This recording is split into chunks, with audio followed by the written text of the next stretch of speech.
Hello everyone, सगळ्यांचं खूप खूप मनापासून स्वागत आहे आपल्या ह्या आजच्या ब्लॉग मध्ये.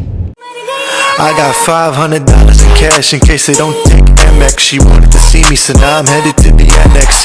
Sorority house, she snuck me in. She tried to keep quiet, couldn't hold it in. I mean, the bed was too springy, the room was too dingy. You really can't blame me, I found her on Hingy. Life is a movie, but the only acting I do is acting on impulse. No stress pimples, young boy vibing. I would like to thank Tim Cook for taking out the headphone jack on the iPhones. Now we only plug it in my phone. I'm talking baby back cyclone, tall, dark, and handsome. I move steady, stack dubs. I am the one your new girl still loves. Negotiating a deal that'll pay me too much. My name.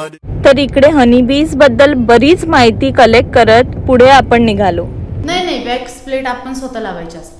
अच्छा, पण त्यांच्याकडे असे device असतात का? नाही हे काय होतं की ज्यावेळेस खादी आणि ग्रामोद्योग गव्हर्नमेंटचं ट्रेनिंग इन्स्टिट्यूट आहे, त्याच्याकडे अशा मशीन्स येतात. त्या शीट्स आपण अशा बनवून घेतो त्यांच्याकडून. आपण तिथे वॅक्स नेऊन द्यायचं आणि त्याच्या शीट्स बनवून आणायच्या. वॅक्स आपण स्वतः कलेक्शन करायचं, शीट्स बनवून त्यांच्याकडून आणि वॅक्स म्हणजे ते जे पोळे असतात ते. हा, म्हणजे बी वॅक्स म्हणजे जी मधमाशी, जी कामकरी माशी असते ना, तिच्या डोक्यामध्ये एक ग्रंथी असते. त्या ग्रंथीमध्ये मेण असतं. मेणाचे कप्पे असतात खरं तर, म्हणजे पोटाच्या ह्याच्यामध्ये. ते आपण म्हणजे मधमाशी त्याच्यामध्ये सोडून पोळं तयार करते. मग आपण रियूज झाल्यानंतर ते पोळं कलेक्शन, म्हणजे एकदा रियूज भरपूर वेळा झाल्यानंतर आपण ते पोळं काढून घेतो. मग ते वॅक्स असतं ना, तर वॅक्स आपण गरम वगैरे करून त्याच्या शीट्स बनवल्या जातात. कारण आर्टिफिशियलवर मधमाशी बसत नाही, तर प्रॉपर जे बी वॅक्स असतं त्याच्या शीट्स बनवल्या जातात. त्या पण शीट्स का लावल्या जातात की पेटी लवकरात लवकर प्रिपेअर व्हावी आणि मधमाशीने लवकरात लवकर त्याच्यामध्ये म्हणजे पोळं बांधायला मधमाशीला पण सोपं होतं. कारण आपण झाडाला वगैरे जे पोळं लागतो ते कट करतो ना, त्याच्यामध्ये मधमाशीची अंडी वगैरे सगळं मरून जातात. ती उत्पत्ती असते. आणि ह्याच्यामध्ये काय असतं की हा चेंबर असतो, हा सुपर चेंबर असतो आणि हा बोट चेंबर असतो खालचा. त्या बोट चेंबरमध्ये असे प्लेन्स असतात. तर ह्याच्यामध्ये मधमाशांची अंडी आणि त्यांना खाण्यासाठी मध असतो आणि ह्याच्यामध्ये प्युअर मध साठवलेला असतो मधमाशीने. तर आपण ज्यावेळेस काढतो त्यावेळेस फक्त सुपर चेंबरमधला मध घ्यायचा, बोट चेंबरला हात सुद्धा नाही लावायचा. तर त्याच्यामध्ये त्यांची मधमाशांची पुढची उत्पत्ती असते. म्हणजे आपण थोडक्यात तर मधमाशीला कुठल्याही प्रकारचे हार्म न करता मध काढून घेतो, म्हणजे संगोपन करतो आपण मधमाशीचं. तर ज्यावेळेस पण पोळं वगैरे कट वगैरे करतो त्यावेळेस मधमाशा मरून जातात. त्याच्यामध्ये मधमाशांची संख्या पण वाढायला हवी आणि म्हणजे निसर्गाचे कुठलंही हार्म न करता आपण हानी काढून घेतो थोडक्यात. जेव्हा हनी बी पकडतात तर फक्त म्हणजे क्वीन बी नाही फक्त काय केलं जातं की जी त्यांची पूर्ण जी कॉलनी झाडाच्या डोलीमध्ये किंवा अंधाऱ्या जागी असते, तेव्हा त्यांची पूर्ण कॉलनी तिथे असते. त्याच्यामध्ये क्वीन बी वर्कर ड्रोन सगळे असतात. तर ती जी क्वीन बी असते स्पेसिफिक, ती थोडी मोठी असते आणि गोल्डन कलरची असते. तिला ओळखलं जाऊ शकतं. एवढ्या साईजची असते? हा, नाही एवढीच असते, छोटी असते. आपल्या तिकडे होती ना फार्म हाऊसवर, एवढी अशी मोठी होती? नाही, मधमाशांमध्ये टाईप असतात वेगवेगळे. ही सातेरी मधमाशी बोलतात त्यांना, सातेरी मधमाशा. त्या आपण इकडे पाळतो. आणि एक आग्या मधमाशा म्हणून असतं, त्या मोठ्या असतात. त्या मोठ्या त्यांची पण हानी असते, पण ते पालन नाही होऊ शकत. ते बिल्डिंगला वगैरे पोळं बनवतात. त्या जास्त अग्रेसिव्ह असतात, त्या माशा खूप जास्त चावतात आणि त्या मधामध्ये हिट पण असतात. पण लहान मुलांना वगैरे तू मध नाही देऊ शकत. ओके. आणि हे सातेरी असतात. आगवालीच असेल ती. नाही त्या मोठ्या असतात आणि त्या चावतात जास्त मधमाशा. त्यांच्या भरपूर अटॅकमुळे माणूस मरू पण शकतो. हे नॉर्मल असतं. पण ते एखादी चावली तर ठीक असतं. त्यांची पूर्ण जर कॉलनी चावली ना माणसाला, तर ते लवकर म्हणजे माणूस किती लांब गेला ना पळून तरी त्यांचा पिच्छा सोडत नाही. अशा जर तुम्ही पाण्यामध्ये जरी उडी मारलीत ना आणि खालती गेलात ना पाण्याच्या, तर ते वरती असतात, तुम्ही येईपर्यंत बाहेर असं असतं त्यांचं. म्हणजे ते जास्त अग्रेसिव्ह असतात माशा. ह्या माशा थोड्या मावळ स्वभावाच्या, म्हणजे जास्त चावत वगैरे काही नाही. मग इथे हाच प्रकार आहे का? आपल्याकडे सातेरीच. आपण आग्या मधमाशांचं मध वगैरे नाही काढत. पण इथे आग्या मधमाशा आहेतच नाही की असतात, पण कोणी काढत नाही. कारण त्या मधामध्ये हिट पण जास्त असते आणि लहान मुलांना वगैरे देऊ नाही शकत. औषधामध्ये त्याचा वापर फारसा होत नाही. हा मधमाशांचा होतो. जास्त उत्पादन जास्त होतं आपलं. म्हणजे प्रत्येक शेतकऱ्याचा हा व्यवसाय. कुणाकडे 20 कुणाकडे 30 अशा पेट्या आहेत प्रत्येकाच्या. आणि खूप पूर्वीपासून व्यवसाय केला जातो आमच्याकडे हा. त्याच्यामुळे हे मधाचे गाव. आमच्याकडे उत्पादन पण महाबळेश्वर तालुक्यामध्ये सगळ्यात जास्त आमच्या गावामध्ये होतं, त्यामुळे ते मधाचे गाव त्यामुळे. आणि मग हे एक्सपोर्ट पण करतात? नाही, आता सध्या तरी आम्ही आमचं ब्रँडिंग करून गावामध्ये विकतो आणि आमची कोऑपरेटिव्ह सोसायटी आहे मधुसागर, तिथे पण देतो आम्ही. तिथे शेअर्स आहेत आमचे सभासद, त्यामुळे मग तिथे दिलं जातं. 100% प्युअर ऑर्गॅनिक हनी असतो. आपण शेतीमध्ये वगैरे किंवा जिथे औषध फवारणी वगैरे होत नाही अशा ठिकाणी ठेवतो आपण. तर पूर्ण ऑर्गॅनिक हनी असतं जे जंगलामधून मध काढलेलं असतं पूर्ण. आणि हा कसला बॉक्स आहे? हे मधमाशांमध्ये मी जे बोलले टाईप सातेरी, आग्या मधमाशा आणि ही इटालियन मेलिफेरा.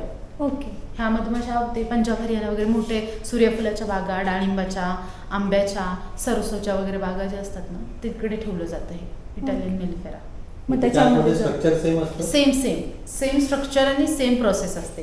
ही एक्स्ट्रॅक्ट मशीन आहे त्याची मोठी, त्याच्यामध्ये फ्रेम्स अशा मोठ्या असतात. सेम प्रोसेस असते, फक्त कसं आहे माशांमध्ये वेगवेगळा प्रकार असतो. त्या जंगलामध्ये वगैरे नाही राहू शकत आणि आपल्याकडचं वेदर वगैरे त्यांना सूट होत नाही त्या माशांना. हे कुठे नॉर्थ साईडला? हे तिकडे पंजाब हरियाणा राजस्थान त्या साईडला, म्हणजे थोडक्यात शेतीमध्ये ठेवलं त्या पेट्या ह्या जंगलामध्ये असतात.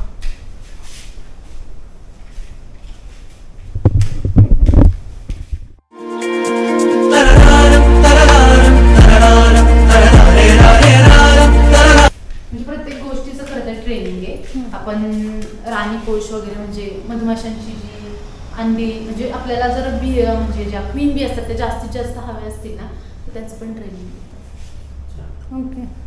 आम्हाला असं ऍक्च्युअल कुठे बघायला भेटेल का?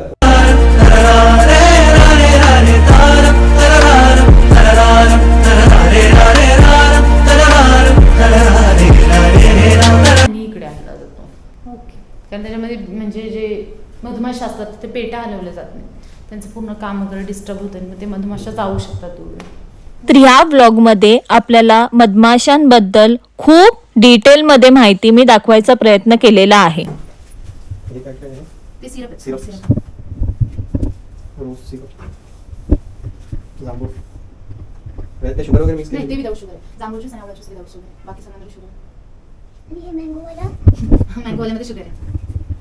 तुला पण प्रश्न तर आपण डिटेलमध्ये माहिती घेऊन झाल्यानंतर थोड्याशा हनी बघायला आलो आणि त्याचे फ्लेवर्स पण जाणून घेतले. इथेही आपल्याला बऱ्याचशा हनी वेगवेगळ्या कळल्या.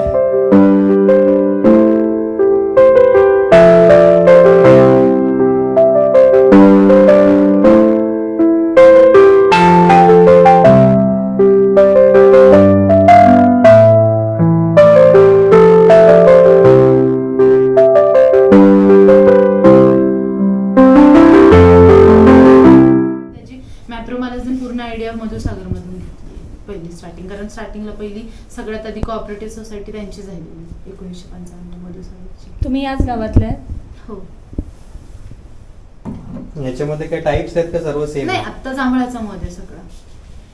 जांभळाचा म्हणजे जांभळाच्या झाडाला ज्यावेळेस मोहर येतो हा. त्या मोहरामधून मधमाशी कलेक्ट करते, तो जांभळाचा मध असतो. त्यात फ्लेवर पण येतो का जांभळाचा? नाही, फ्लेवर नसतो, सेम नॉर्मल मधाचाच टेस्ट आहे. पण कसं असतं वेगवेगळ्या टायमिंगला म्हणजे वेगवेगळ्या सीझनला ज्या ज्या झाडांना मोहर येतो त्या मोहरामधून मधमाशी ज्यावेळेस कलेक्ट करते ना तर त्या झाडाला त्या मधाचं नाव दिलं जातं. म्हणजे की जांभळाचा मध, आता आमच्याकडे पिसा म्हणून एक झाड आहे तर त्याला मोहर येतो, मग तो पिशाचा मध बोलतात. किंवा गेळा म्हणून झाड आहे तर त्या गेळ्याचा मध असतो. आणि कारवी टेस्ट मध्ये काही फरक नाही, नाही? नॉर्मल मध असतात तसे, फक्त प्रत्येकाचे हे वेगळे वेगळे असतात. म्हणजे जास्त जांभळाचं मध कोणत्या औषधात वापरलं जातं? आमच्याकडे जांभळाचं मध मोस्टली डायबिटीज वाले खाऊ शकतात, खोकल्यासाठी खाऊ शकतात, वजन कमी करण्यासाठी. अच्छा. पायनॅपल जॅम आहे ते बघ. आणि समजा आम्ही आता घेतलं, आम्हाला आवडलं, परत मागवायचं असेल तर तुम्ही शिप आता सध्या करता का? कुरिअरचं हे पण नंबर वगैरे मी देते सरांचा, आमच्या पॅम्पलेट्स वरती आहेत त्या, मग ते मागवू शकता तुम्ही तिथे. अच्छा. मग त्यांना कॉल करून ऑर्डर केलं हा. तर तुमच्याकडनं ते हो, जाऊ पाठवणार. शकतं.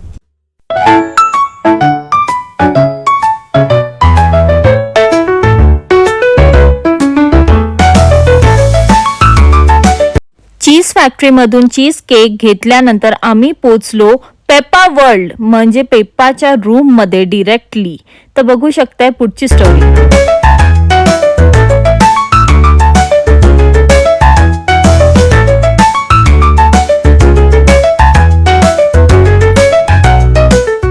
सो हे एक हॉटेल आहे आणि तिथे अनेक प्रकारच्या रूम्स बघायला भेटल्या.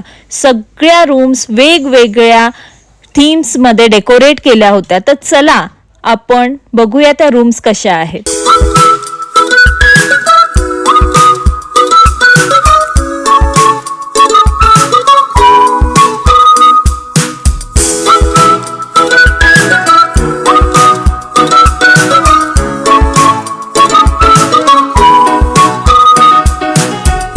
कशा वाटल्या तुम्हाला रूम्स ते नक्की कमेंट करा. आम्हाला तर खूप आवडल्या. अगदी मुलांच्या पद्धतीने डिझाईन केल्या होत्या. प्रत्येक एक रूम मध्ये काही ना काही वेगळे डेकोरेशन केलेच होते खास मुलांसाठी. त्यातून आम्हाला तर पेप्पा पिगची रूमच खूप आवडली, त्यामुळे आम्ही तीच सिलेक्ट केली. तर चला आता हॉटेल आता वरती कसं आहे ते बघूया. एरवी आपल्याला हॉटेल वेगळ्या प्रकारचे दिसतात, इथे एकदमच अनोखं डिझायनिंग आम्हाला बघायला भेटलं. इथे छानसं एक रूफ टॉप कॅफे होता आणि त्याचबरोबर खूप इंडोर गेम्स.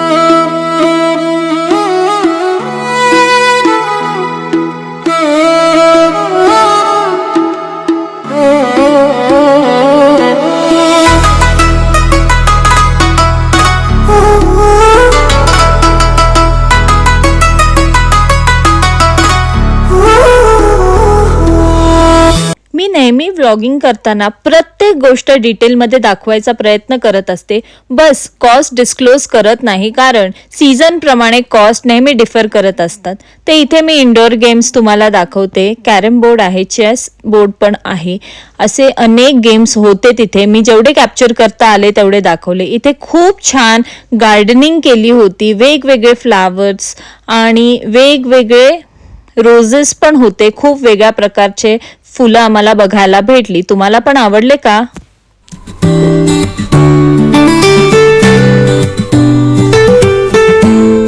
तर फ्लावर्स आणि प्लांट्स बद्दल तर मी सांगितलं, पण ह्यांच्या लॉबी डेकोरेशन बद्दल तर काय म्हणूच नाही. सिंपल आणि सोबर बट खूपच छान होती लॉबी.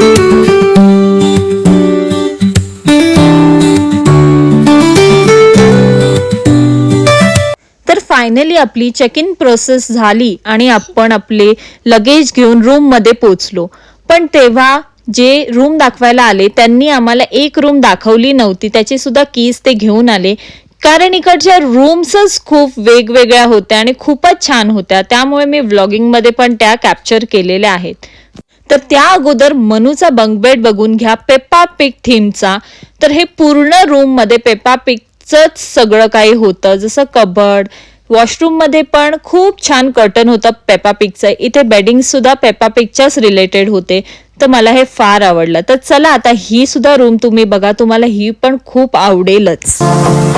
हमरे से परनीत आ जाओ ना तो सही, ऐसी मन के है सच्चे तुम हो सितारों के परे हो. गलती सॉरी हमने गाया तुम क्यों सुनी, किसकी मर्जी जो थे.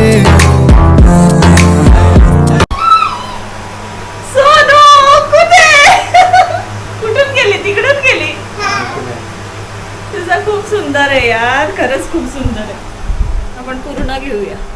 तर गाईज तुम्ही बघू शकताय, मनू तर फुल खुश झाली आहे. तिला बंक बेड पण भेटलेला आहे. तर आता आपण थोडं आराम करूया आणि मग फ्रेश होऊन फिरायला निघूया. तर इथे मी फ्रेश होऊन रेडी होऊन आलेली आहे. तर चला आता मी इथे अजून काय काय हॉटेलमध्ये सर्व्हिसेस आहेत, दिले जातात आपल्याला, ते बघूया. हा इकडे ह्यांचा प्ले एरिया आहे, तुम्ही बघू शकताय. हे खूप सारे गेम्स आहेत.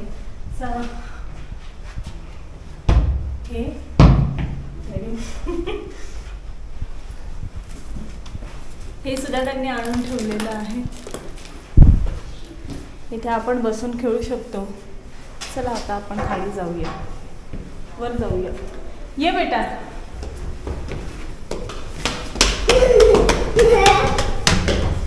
तुम्हाला सुंदर व्हॅली सुद्धा बघायला भेटते. लोक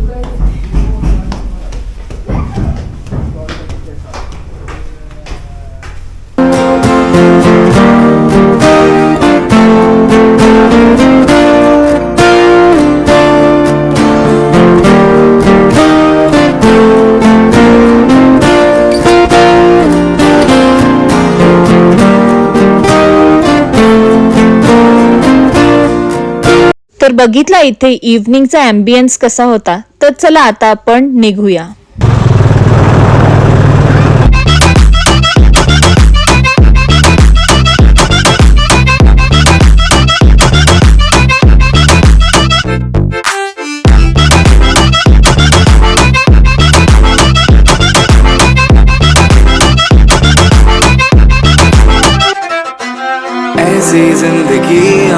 छिपाए हम नहाए